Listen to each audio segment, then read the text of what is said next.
Y como decíamos en el programa anterior, la muerte de Moisés es por demás muy extraña, y es uno de los grandes misterios que encierra la Biblia, y lo tiene que poner a uno a pensar, porque entre otras cosas, tal cual lo describe el libro de Deuteronomio, en el capítulo 34, versículo 5, dice que allí murió Moisés, siervo de Yahvé, en el país de Moab, según lo había dispuesto Yahvé, y el mismo Yahvé lo enterró en un valle frente a Bet Fegor, y nadie hasta hoy ha sabido su sepulcro. Tenía 120 años cuando murió, y no se había ofuscado su ojo ni perdido su vigor.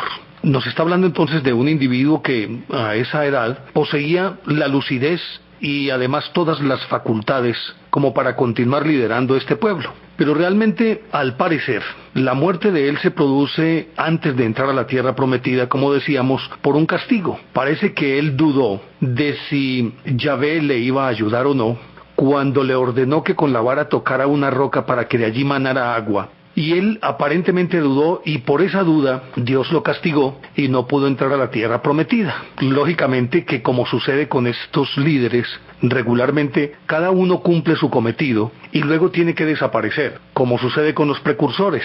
Aquí tendríamos que recordar a Juan el Bautista. Anuncia la llegada de Jesús, pero él posteriormente muere a manos de Herodes, sabiendo que tenía todavía aparentemente mucho por hacer. Y otros son los que, dijéramos, lo cosechan, y cuando termina la cosecha, naturalmente tienen que morir. Es el caso de Moisés. Una vez que él ha llegado, ya alcanzado la meta, son otros los que van a disfrutar de las viandas que él no solamente sembró, abonó y cosechó, sino que prácticamente les entregó en las manos. Lógicamente que Dios, en medio de todo esto, pues también lo quiere premiar, y de una manera muy diferente, dado que durante 40 años él fue su interlocutor, el intermediario entre él y ese pueblo, y era el único que tenía no solamente la potestad, sino la suficiente confianza e intimidad para acercarse a ese Dios. Lo lógico era que el premio fuera diferente y fuera mucho más grande que simplemente terminar sus días, como sucede con los justos, en medio de la beatitud. Pues resulta que hay un pasaje en el que él dice, aquí lo está diciendo, que el mismo Yahvé lo enterró, él mismo lo enterró. Pero hay una epístola que no es muy leída, muy reconocida, que es la de San Judas, o la de Judas pues. Y en esa epístola habla de una lucha específica en dos colosos, de las huestes de los buenos y de los malos, en este caso de los ángeles y de los demonios. El de los demonios capitaneado naturalmente por Luzbel, y los ángeles capitaneados por Miguel. Y parece que luchan por la posesión del cuerpo. Y a ciencia cierta no se sabe en dónde quedó enterrado. Pero hay un libro que se llama La Asunción de Moisés, que no fue aceptado por el Concilio de Trento y por lo tanto no fue incluido en el canon. Y entonces en este dice que Dios lo arrebató de entre los humanos. Al parecer se lo llevó, lo que llaman asunción, es decir, fue llevado en andas hacia arriba, hacia el cielo. Y entonces dicen que él no murió, sino que simplemente Dios se lo llevó. Y creo que ese premio se lo merecía, porque si había sido su interlocutor, y en efecto, diríamos, el gran amigo de Dios, lo lógico era que él lo llevara para estar junto a él. Y todo esto, como lo hemos relatado, hace de Moisés un personaje único en toda la historia de la humanidad. Alguien que se haya atrevido a liderar un pueblo a través de un desierto a lo largo de 40 años, y que aparte de eso le haya dejado un manual de comportamiento, tanto moral como físico, material, económico, estatal, jurídico, todo lo que ustedes quieran, lo hizo ese Moisés, precisamente. Y la valía de él es que no solamente lidera ese pueblo, sino que le concede una personalidad supremamente férrea y tal vez una fidelidad que, aunque por épocas abandonada por el mismo pueblo, de todas maneras persiste, por lo menos se mantiene a lo largo de la historia. Este Moisés entonces desaparece y ya comienza la andadura del pueblo israelí por sus propios medios. Pero antes de hablar un poco de esa historia, tendríamos que devolvernos sobre nuestros pasos para hablar de después de atravesar el Mar Rojo. Les decíamos que él enfiló, en vez de tomar en dirección oriente, caminó un buen tramo en ese sentido, pero inmediatamente pasó los lagos amargos o aquellas marismas de las que estábamos hablando, pues del Mar de los Juncos, o Mar de las Cañas, el Yansuf, él inmediatamente tuerce hacia el sur. Y tornar hacia el sur significa bordear toda esa península arábiga y dar la vuelta hasta más abajo del Sinaí y luego otra vez hacia el oriente y a continuación enfilar hacia el norte para poder llegar a la tierra prometida, sabiendo que si hubiera atravesado el mar de los Juncos, si hubiera seguido derecho en esa dirección, habría llegado en cuestión de meses, muy pocos meses, a su destino. Sin embargo, se tarda 40 años. Pero resulta que estos 40 años, a decir de muchos estudiosos, podría entenderse no años en el sentido literal de la palabra como los conocemos hoy, sino más bien podrían entenderse como una medida de tiempo más pequeña, tal vez lunaciones. Acuérdense que ellos dependían mucho de la luna. Eso también explicaría en cierta forma la longevidad de los patriarcas antediluvianos. Acuérdense de Enoc, de Matusalén, del mismo Noé, del mismo Adán, recordando que Matusalén vivió 969 años y los otros rebasaron en mucho, Adán de los 620 años y así. Tal vez se podría entender que la unidad de tiempo que ellos utilizaban, tal vez por cuestiones de traducción, se pretende hacer aparecer hoy como los años que conocemos de 365 días, pero probablemente pudieron estar hablando es de lunaciones, es decir, de ciclos lunares. Y entonces, más que 40 años pudo ser ese periplo de 40 meses, por decirlo de alguna manera. Pero sin embargo, como respuesta a esa tesis está el hecho de que en el desierto no solamente desapareció la generación que había salido de Israel, sino que crecieron otras generaciones y el pueblo aumentó en un número extraordinario y eso le permitió enfrentar con suerte a las tribus que le estaban disputando esa tierra prometida. Pero para poder mantener ese pueblo, naturalmente que dependían de muchos elementos, el más importante de todos, de la voluntad de ese Dios y de la destreza de Moisés para guiarlos. Imagínense ustedes un pueblo, decíamos que aunque la Biblia habla de 600,000 hombres, más bien se quiere entender con aquel término de Elef, más bien cabezas de familia. Y entonces se diría que se refería era básicamente a unas 600 familias, o a lo sumo a 6,000 familias, que con sus mujeres y sus niños, de todas maneras darían una cifra respetable, pero no para pensar en aquellos hipotéticos 3 millones de personas, si nos atenemos a ese número de 600,000 hombres, sin contar las mujeres y los niños, y haciendo simplemente un cálculo de determinado número de miembros por familia, daría unos 3 millones de personas, y a eso agréguele animales, ganado, todo lo que usted quiera. ¿Dónde acamparía una población de 3 millones de personas? ¿Cómo harían caminar 3 millones de personas a un compás que fuera coherente entre todos y que les rindiera el camino y que todos llegaran juntos para acampar en un determinado sitio? Eso es algo que difícilmente puede concebir uno, pero una cifra de 600 sumados mujeres y niños podrían llegar a entre 5,000 y 6,000, como decíamos en el programa anterior, y obviamente que esa sería una cifra mucho más manejable. Pero de todas maneras, en medio de un desierto calcinante, y lo que ello implica, es decir, que no hay agua, excepto en los wadis u oasis como los conocemos nosotros, es muy probable que una población de estas características sucumbiera, tenía que sucumbir si nos atenemos a una lógica natural. Pero en estas obviamente se ve la mano de Dios, pero también las capacidades taumatúrgicas, es decir, a ese Moisés taumaturgo, el hacedor de milagros mejor dicho, que pudo alimentar a toda esa población. Hacía surgir agua en donde era puro desierto y hacía aparecer la comida, como es el caso del famoso maná. Maná que, entre otras cosas, de acuerdo con algunas teorías que se escuchan recurrentemente, y obviamente que se tiene otra vez que volver a las fuentes, es decir, a las mismas traducciones para entender y tratar de reinterpretar lo que literalmente dicen estas escrituras, que como decíamos, sus traducciones pueden no ser lo suficientemente fieles porque los términos pueden variar en sentido de un idioma a otro. Pero resulta que el maná, que se supone los alimentó a lo largo de esos 40 años, es un fenómeno que no es extraño en el desierto y que los nómadas del desierto, los beduinos, bereberes, tuareg, todos ellos parece que lo conocen suficientemente. Dicen que es una sustancia resinosa que inclusive en la península del Sinaí parece que es abundante y que se forma en la corteza de un árbol propio del desierto llamado el Tamarix mamnífera, que es un arbusto de pocos metros de altura, y resulta que allí parece que llegan algunos insectos y tratan de buscar un poco de líquido allí, y al picar el árbol, por decirlo de alguna manera, este va soltando una resina que con el calor del día empieza a resbalar a lo largo del tronco, mientras que el frío de la noche lo endurece, haciendo que caiga al suelo de forma granulada, un fenómeno que habitualmente se produce en los meses de junio, julio y agosto. Y tiene un sabor parecido al de la miel, y los beduinos lo recolectan y después de ablandarlo al sol, porque ya es una masita, lo untan en el pan, lo usan para cocinar, lo usan en repostería, e incluso lo destilan para beberlo como si fuera un calmante de la sed, pero más bien como un jugo. Por lo tanto, dirían ellos que simplemente el maná era un producto del desierto, que el quid de la cuestión es que Moisés supo descubrirlo y ponerlo al servicio del pueblo. Obviamente que hay otras teorías también que van en sentido contrario esto del maná. Pero además de ello, recuerden ustedes que los israelitas se cansaron de comer maná y un día se rebotaron.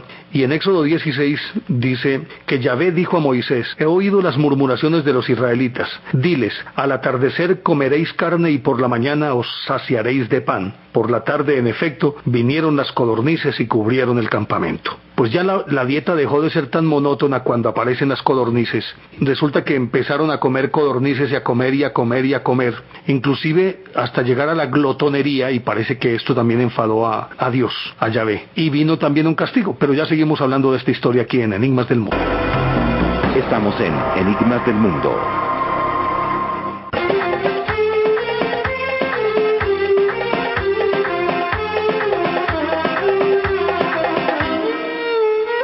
Pues estas codornices, que se dice forma parte también de ese catálogo de milagros, innumerables por demás, yo creo que no ha existido a lo largo de la historia un pueblo en el que pueda decir que haya vivido entre tantos milagros como el pueblo judío, y que testimonio de eso pues se encuentra en la Biblia y en todos los órdenes, en lo material, en lo físico, en lo espiritual, en lo moral, en lo meteorológico, por donde ustedes quieran mirar. Ese éxodo fue matizado solamente por milagros, mediado por milagros, dirigido por milagros y salvados también por milagros. Pues bien, resulta que las codornices, de acuerdo con lo que Dios les dijo, empezaron prácticamente a caer en bandadas.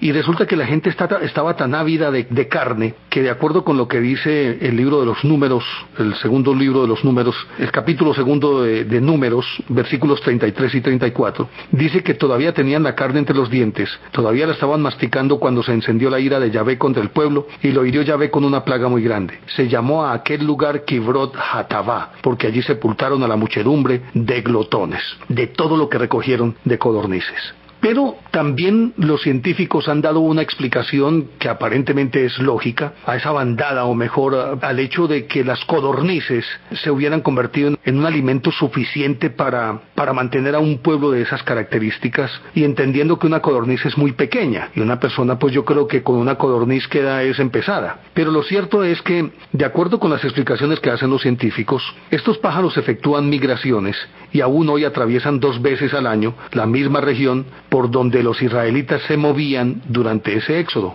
Y entonces se asume que tal vez agobiados por el calor del desierto, por la temperatura que se levanta de la tierra, las codornices, después de un esfuerzo enorme, por una travesía larguísima, caen exhaustas por físico cansancio, se dejan caer en el suelo, y eso pudo haber favorecido la captura de estas codornices, entre otras cosas. Todavía en el siglo XIX se exportaban codornices en grandes cantidades, de aquellas que se podían recoger en el desierto, y se habla de un número de casi 9 millones de pájaros al año eran los que se exportaban. Pero naturalmente que la expoliación de que fue objeto también este animalito, la explotación a ultranza, ha reducido en tal número de codornices que migran, que ya prácticamente se puede decir que desaparecieron esas migraciones, y naturalmente en proporción con las que había en la época de Moisés. De todas maneras, esto podría explicarse desde esa perspectiva, pero ¿qué tan cierto puede ser? Si el maná era suficiente para atender a todo el pueblo, necesariamente uno tendría que llegar a pensar que no solamente pudieron provenir de ese tamarix, esa planta de la que estamos hablando, el tamarix mamífera, sino que debió existir otra fuente, y ahí entraría entonces, de hecho, el trabajo extraordinario o sobrenatural de Dios realizado a través de Moisés, o teniendo a Moisés como portavoz. Pero es que mire que por donde uno voltee, todo está asignado por lo sobrenatural con los judíos. Y entre todas esas cosas hay algo que siempre ha intrigado a los estudiosos, y es el hecho de que siempre, a lo largo de ese periplo, al pueblo judío lo acompañó siempre una nube. Algunos dicen que precisamente de esa nube provenía el maná, y que de esa nube además procedían también las codornices. Pero entonces habría que pensar qué tipo de receptáculo era esa nube. Una nube que suelta maná como si fuera una máquina de crispetas. Entonces sería una máquina tal vez. Pero también provee al pueblo de codornices. Entonces, ¿qué era lo que pasaba con esa nube? Pero miren ustedes que siempre la nube aparece de una manera integral con el pueblo, es decir, está incorporada a ese pueblo. En todo el devenir histórico de ese éxodo siempre está la nube. Y resulta que esa nube acompaña de día y de noche al pueblo. Y la nube en el día, de acuerdo con lo que dice el Éxodo en el capítulo 3, en el versículo 21, dice: y el Señor iba delante de ellos por el día en una nube de forma de columna para indicarles el camino, y por la noche en una columna de fuego para iluminarlos. El libro de Números, en el capítulo 9, versículo 16, dice: así sucedía constantemente. De día lo cubría la nube, y de noche la nube parecía de fuego. Cuando la nube se elevaba del tabernáculo, partían los hijos de Israel, y cuando se detenía la nube, allí acampaban los hijos de Israel. Y así como lo describe así, hay por lo menos 10 pasajes en la Biblia por el estilo de estos. Pero los estudiosos del fenómeno ovni, que son los que han llamado la atención sobre toda esta fenomenología, afirman que si se compara aquella nube que siempre acompañó al pueblo judío con las naves extraterrestres de hoy, perfectamente pueden asimilarse la una a la otra. Naturalmente que en la actualidad, y naturalmente a lo largo de la historia también, la tradicional concepción del ovni es aquel platillo volante, pero se han visto también ovnis en forma triangular, se han visto ovnis en forma de nubes, una nube, aquí empieza a cazar en este rompecabezas esa pieza, pero también en forma atabacada, como si fuera un tabaco. Y en algunas oportunidades se ha visto que esa forma atabacada, que no es otra cosa que una columna, si se mira desde la perspectiva de un pueblo primitivo, que no tenía muchos referentes con qué comparar estas formas, para ellos alargado debía parecer una columna. Porque entre otras cosas también en el fenómeno ovni aparece que muchas de estas nubes tienen una forma difusa debido como a una especie de vapor que se genera alrededor de ellos, y en algunas otras oportunidades, de acuerdo con la descripción que hacen los especialistas, como unas pequeñas formas de filamentos que al unirse dan la sensación de ser un aparato difuso que no tiene unos contornos específicos, puntuales y precisos que se puedan determinar a simple vista, sino que sus límites son supremamente difusos. Pero resulta que esa misma nube, que durante el día avanza como tal, en la noche se levanta y se ubica de manera vertical, y obviamente que tiene que parecer una columna. Más que una columna podría parecer un faro. Y entonces permanentemente está esa columna acompañándolos. De acuerdo con las descripciones que se hacen de la nube, en algunas partes del texto bíblico hablan de nube de fuego y humo, en otra columna de nube, columna de fuego, en otras, como sucede en Éxodo 22, en el versículo 23, en los capítulos 22, 23, 32 y 34 versículos, aparece como el ángel de Dios, o como un ángel, o simplemente se le llama el Señor. Pero la forma más común de llamarse artilugio, por decirlo de alguna manera, es la nube o la gloria de Yahvé. Y hay algo bien interesante, y es que como era esa nube la que siempre estaba dirigiendo, había una señal tácita, y era que cuando la nube se detenía, el pueblo se tenía que detener y acampaba ahí donde la nube se había detenido. Pero cuando la nube se levantaba un poco más de la altura en la que se encontraba habitualmente y se ponía en marcha, el pueblo tenía que empezar a marchar detrás de la nube. Y si la nube se quedaba de un atardecer a la mañana, entonces simplemente reposaban ahí y arrancaban. Pero la nube era caprichosa y podía quedarse una semana, un mes, y hay textos en los que incluso habla de que pudo haberse quedado hasta años, un año o más, detenida en un solo sitio. Y esto obviamente que soliviantaba la paciencia del pueblo judío. Entonces siempre estaban supeditados a lo que la nube quisiera hacer. Y obviamente se daba por entendido, aceptado, era que esa nube o en esa nube reposaba el Señor, es decir, Yahvé. Aparte de esto, la nube, que no es solamente exclusiva del Éxodo, aparece en muchísimos pasajes de la Biblia y aún también en el Nuevo Testamento y en la vida de Jesús. Inclusive después de la muerte de Moisés, muchos siglos después, la nube aparecía de manera temporal, como ocurrió sobre el templo de Salomón en Jerusalén, de acuerdo como lo describe Primera de Reyes, capítulo 8, versículos 10 y 11, o Paralipómenos, capítulo 7, del 1 al 13.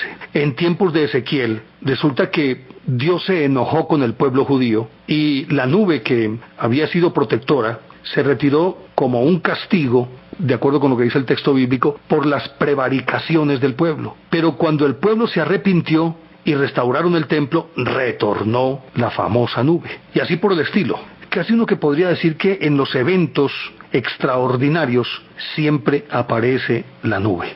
Y esa nube es determinante en el destino del pueblo. La otra cuestión es que la nube no se limitaba solamente a guiar al pueblo, sino que de acuerdo con esto, la nube era también una especie de despensa.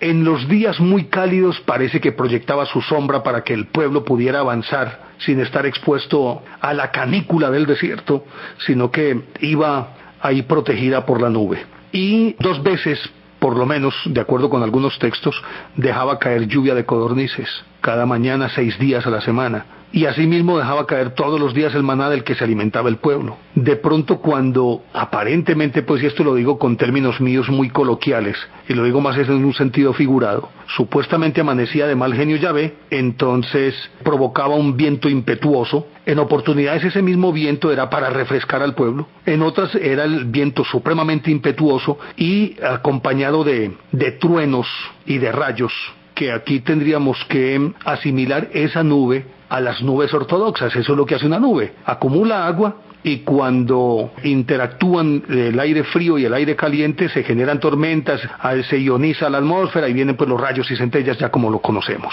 Y en algunas oportunidades también, algunos dicen que por preservar al pueblo de sus enemigos, generaba una oscuridad en pleno día, una oscuridad que era tan densa que podía dar tajada. Así por el estilo, se puede encontrar que producía viento o generaba calor en las noches frías.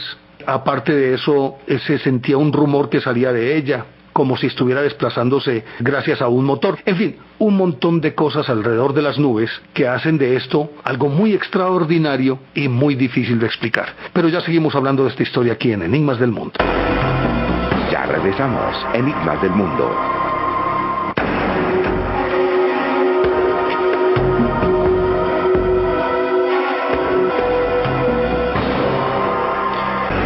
Aquí tenemos secretos, cosas inexplicables, misterios.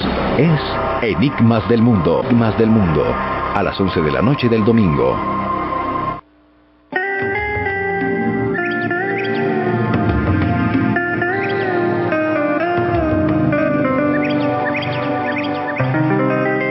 Había una vez un mundo lleno de enigmas, misterios, mitos, leyendas, hechos increíbles e historias extrañas. Resuelva los enigmas del mundo con Néstor Armando.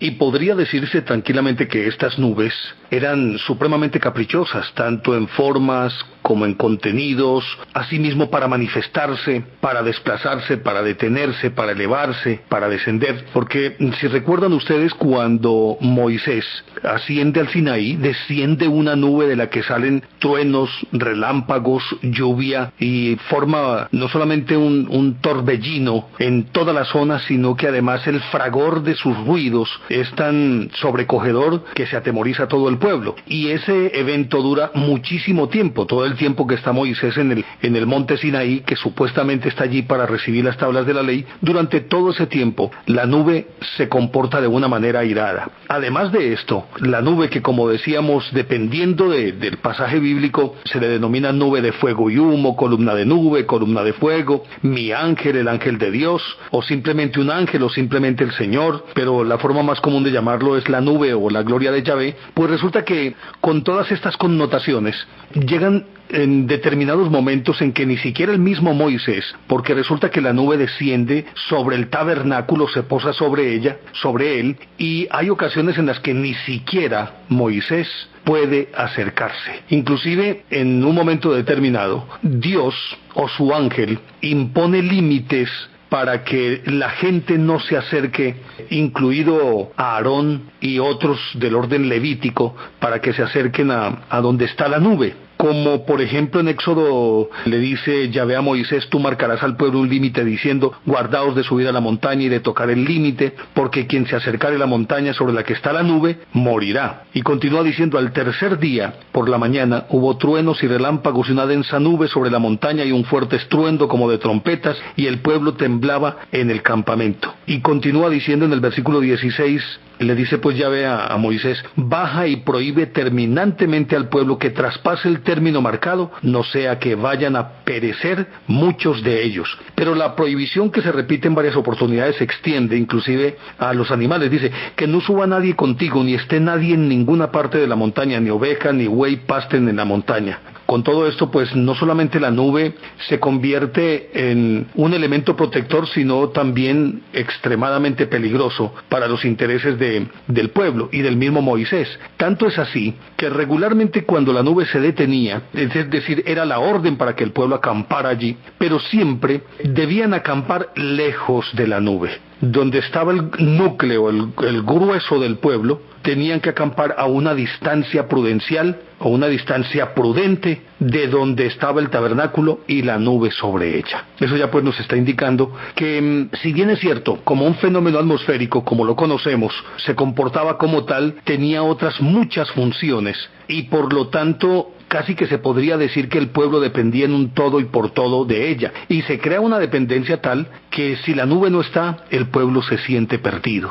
Y llega un momento dado también en que aprenden a convivir con la nube de una manera tan natural que podría decirse que forma parte de su vida cotidiana, y ese Dios que se posa sobre la nube, o que reposa en la nube, o que se esconde en la nube, es también uno más dentro de todo el conglomerado que va viajando. Y así por el estilo, se encuentra uno unos pasajes que lo sorprenden a uno en un grado superlativo, y siempre en los eventos más importantes de la historia del pueblo de Israel, aún después del Éxodo, una nube es protagonista. Recuerden ustedes cómo Elías, que es raptado, es ascendido al cielo en un torbellino de fuego, tal como lo narra en el capítulo 2 del segundo libro de los Reyes. Precisamente hace esa descripción. No es otra cosa que una nube, pero una nube impregnada de fuego. Y también, siempre que hay un encuentro con algo extraordinario, no ha de faltar una nube, y se pueden citar varios pasajes del Antiguo Testamento: Primera de Reyes 18:44, 19:5, 19:11, Segunda de Reyes 1:3, 1:5, y siempre están las nubes y los torbellinos resplandecientes.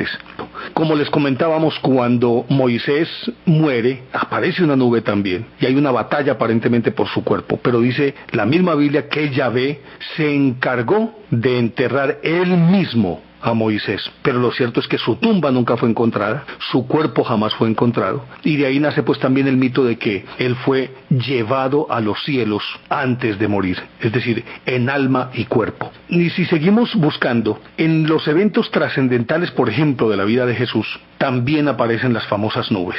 En el nacimiento hay una nube, en la transfiguración hay otra nube, en la ascensión hay otra nube, y vamos por partes.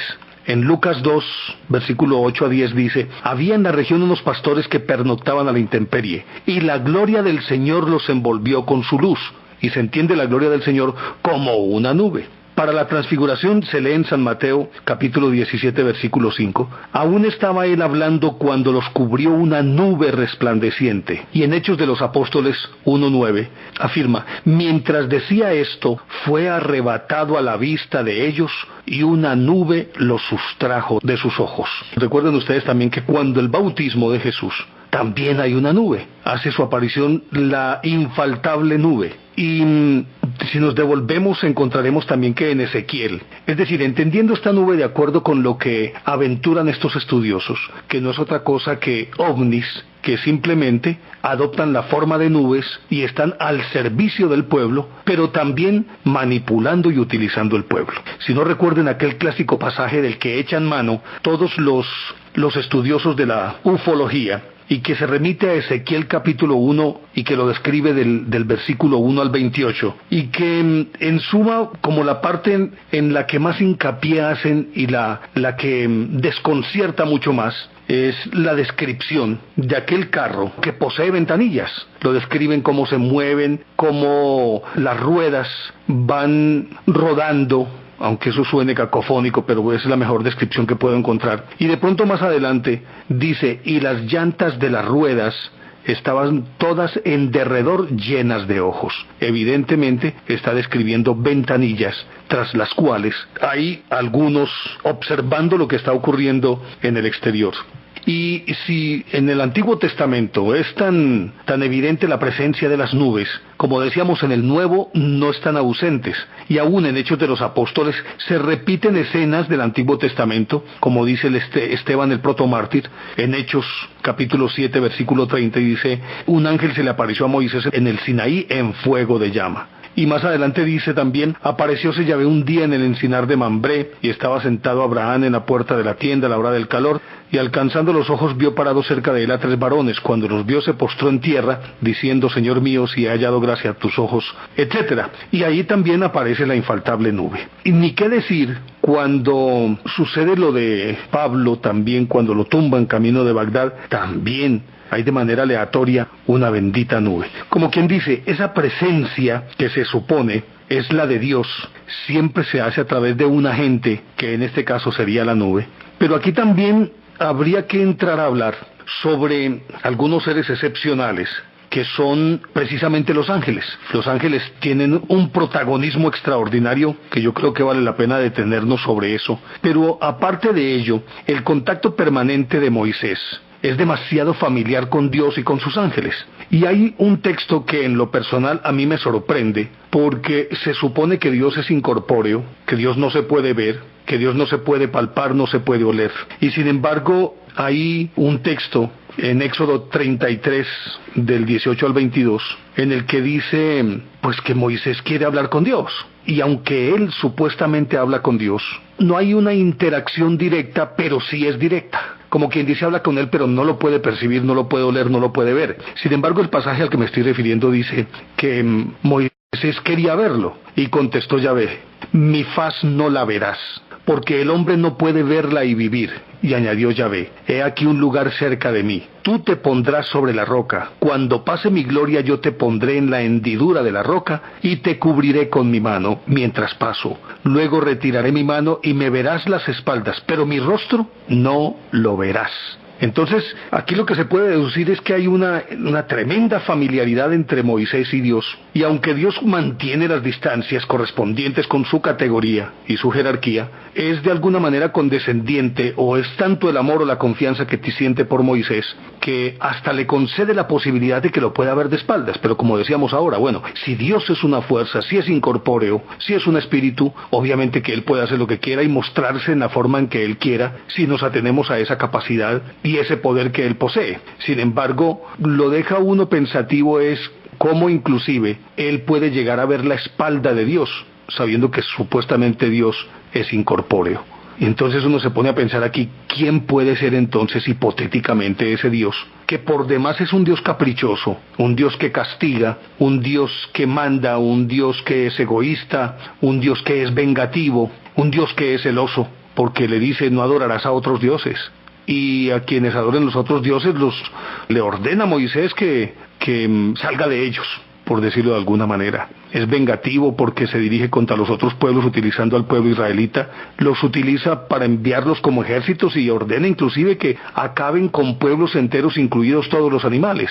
Entonces uno no podría entender un Dios que le han vendido a uno que es un Dios de amor, como un Dios de amor podría ordenar que se atente contra la vida de esa manera, hasta diezmar un pueblo, hasta asolarlo, hasta devastarlo, hasta dejarlo en ruinas. Y miren ustedes que regularmente para una misión de estas, Dios se vale de los ángeles.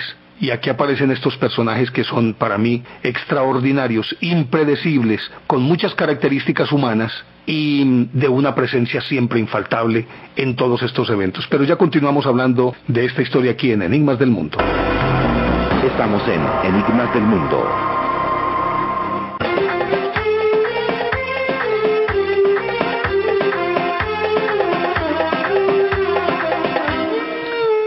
Antes de hablar de los ángeles, se me olvidaba decir algo sobre las nubes y también su efecto sobre quienes se acercan a las nubes, o las secuelas o las consecuencias a las que se tenían que atener aquellos que se acercaban a las nubes, incluido el mismo Moisés.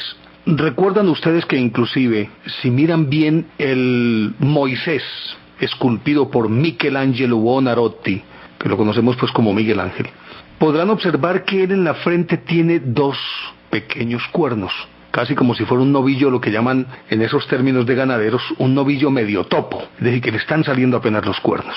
En otros cuadros inclusive aparece Moisés y sobre su cabeza como unas especies de líneas, dos líneas paralelas que salen como de la cabeza o que se podrían entender que descienden de la cabeza y que, a decir de los exegetas, es simplemente halos de luz. Pues los cuernos se asimilarían también, de acuerdo con la interpretación de Miguel Ángel, a rayos de luz que se desprendían de su cabeza o que se irradiaban desde su cabeza después de que él bajó del monte Sinaí. El rostro resplandeciente y se veía sobre su cabeza como si de allí salieran dos haces de luz.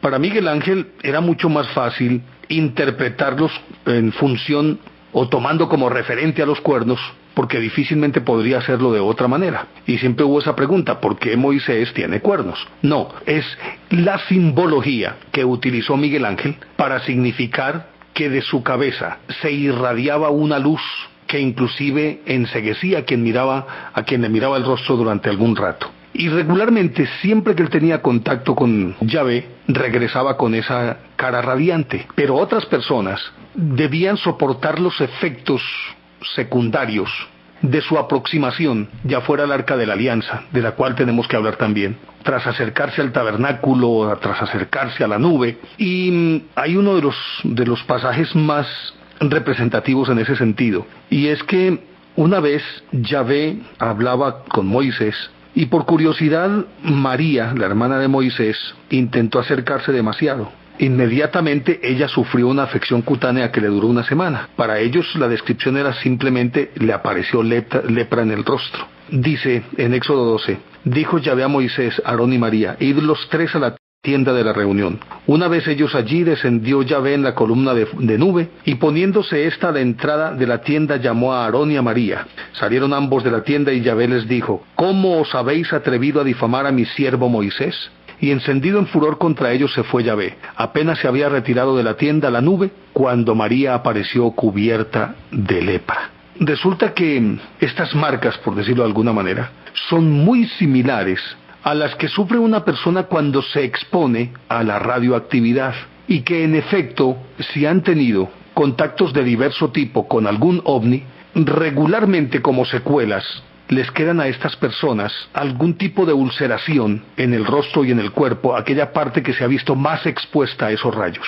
Y en ocasiones se ha dado el hecho de que durante meses han debido soportar esas ulceraciones sin que sanen, y ya suficientemente se conoce que son debidas a la radioactividad a la que se han visto expuestas, como se pudo comprobar con el estallido de la bomba de Hiroshima, de Nagasaki, con el malhadado suceso de Chernóbil en 1985. Muchas personas expuestas a esa radioactividad se vieron con ulceraciones en la piel durante mucho tiempo. Aquí también habría que pensar hasta qué punto se puede concatenar el fenómeno ovni simplemente con estas manifestaciones de Dios, y muchos podrán pensar que es producto de una mente muy febril o de una gran fantasía, pero resulta que son muchísimos los estudiosos que han coincidido en afirmar justamente eso, que ni más ni menos todo lo que acontecía alrededor de las nubes, de estas nubes que aparecían en el Antiguo Testamento, se asimilan perfectamente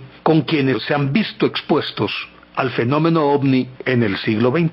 Quería pues como rematar esa parte, y ahora sí retomo lo que les había dicho en principio, lo que les había anunciado en principio. Observen ustedes que también en todos los pasajes trascendentes de la Biblia siempre hay ángeles. Hay uno inclusive que se traba en una lucha cuerpo a cuerpo con Jacob durante toda una noche y no puede vencer a Jacob. Y se describe como un ángel, Jacob luchando con un ángel. Y al vencer al ángel, o mejor, al terminar empatados, parece que a Dios le agrada esto por la fortaleza de Jacob, y es ahí cuando definitivamente entiende que es un hombre que le pertenece. Pero hay una previa lucha con un ángel. Si nos devolvemos a la salida del paraíso, un ángel con una espada flamígera, una espada de fuego, que custodiaba la entrada, y antes había estado custodiando cerca del árbol del bien y del mal. Y si seguimos buscando, encontraremos que en otros pasajes, como cuando estaba describiendo ahorita el de Abraham a la puerta de la tienda a la hora del calor,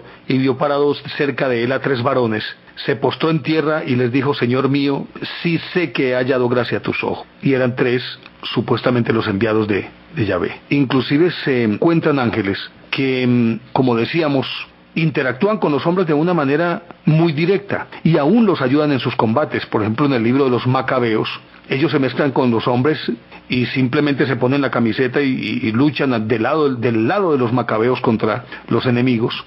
Son los que liberan a San Pedro de una prisión injusta. Acuérdese el ángel que se le aparece a Tobías cuando éste queda ciego y demás. Inclusive hay un pasaje en el que se lee sobre un ángel que le dio una paliza a un intruso que quiso robar los tesoros del templo de Jerusalén. Está en el segundo libro de los Macabeos, capítulo 3, versículo 25. Y así por el estilo. En todas partes uno puede percibir los ángeles. Inclusive los ángeles aparecen también en eventos tan importantes de Jesús como la misma transfiguración. Y hay una constante, y es que regularmente aparecen vestidos de blanco, son resplandecientes. Habitualmente, cuando son esas apariciones en solitario, regularmente suceden en un monte o en un lugar apartado por lo menos. Habitualmente hay cerca alguna nube y tienen la capacidad de comunicarse. Acuérdense ustedes el ángel que anunció a María, es quizás uno de los más clásicos. El ángel que anuncia a María, el ángel que en el capítulo 9 de los Hechos de los Apóstoles aparece en una relación con Pablo y dice: repentinamente rodeado de una gran luz venida del cielo, leemos que se quedó sin vista por espacio de 3 días. Pablo. Y de esa misma manera 2 ángeles, bajo la forma de 2 apuestos jóvenes, son los que merodean también por allí. Aparte de eso, recuerden ustedes cómo los ángeles actúan casi que como seres vengadores. Pero terminemos esto, que el ángel se les aparece a Abraham y a Sara cuando ella no puede tener hijos en Génesis 18. Se le aparecen a Zacarías y a Isabel para anunciarle el nacimiento de Juan el Bautista. El ángel Gabriel que le anuncia a María pues que será la madre del Mesías. Del foso de los leones saca al profeta Daniel uno de los ángeles, y que es quizás uno de los que gozan de rango superior, en este caso Gabriel, el mismo Gabriel. Luego, en el sepulcro vacío aparecen los ángeles. En la muerte se observan los distintos fenómenos asociados también con estos personajes. Y en la ascensión de Jesús, también aparecen los ángeles. Y siempre están en función como de asistir, de apoyar, de anunciar, de refrendar, de respaldar. Y hay un evento que a mí me llama mucho la atención, y es que cuando se le aparece en el encinar de Mambré, a Abraham se le aparecen estos 3 ángeles.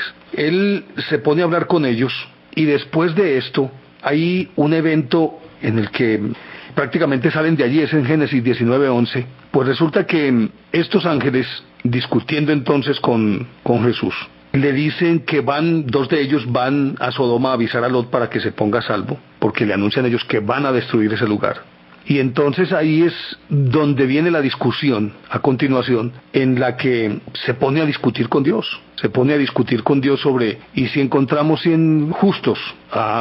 Yo los perdono. Y si son 50, los perdono. Y si son 30, los perdono. Y si son 20, los perdono. Y si es uno solo, si son 10, los perdono. Y al final no queda sino él, y entonces los ángeles deciden que tienen que destruir el lugar. Y recuerden que ellos, Cuando llegan allí, los disolutos habitantes de Sodoma quieren raptarlos de la tienda en donde se encuentran, y el anfitrión les ofrece a sus hijas que son vírgenes, y los disolutos habitantes de Sodoma dicen que no, que quieren a los apuestos jóvenes porque son sodomitas, de ahí viene también esa expresión, y ellos les envían un rayo y los dejan ciegos. En fin, son muchísimas cosas que aparecen en torno a relatos que podrían parecer muy fantásticos, que están en la Biblia y que no tienen una explicación lógica, y que a uno lo ponen a pensar, pero obviamente que a la luz de la fe y del dogma, a lo largo de toda la historia, nadie se ha detenido, o el grueso de la gente no se ha detenido como a hurgar un poquito y a examinar todos estos textos y analizarlos a la luz de su lógica, y no se les encuentra esa lógica por ningún lado. Y quienes se han escudriñado se sorprenden porque no encajan las piezas en el rompecabezas, sino que tiene que haber algo más de fondo. Y esto no significa que no se crea en Dios, sino que a la hora de la verdad se piense que por qué no seres extraterrestres, no tienen necesariamente que ser alienígenas, sino espíritus de luz, han incidido en el desarrollo y en la evolución de la humanidad, y teniendo como prototipo al pueblo judío. A partir de ahí se pueden percibir esas huellas en todas las civilizaciones y naturalmente en todas las religiones. Pero bueno, tenemos que seguir hablando de esto, pero por hoy se nos agotó el tiempo, así que a ustedes muchísimas gracias.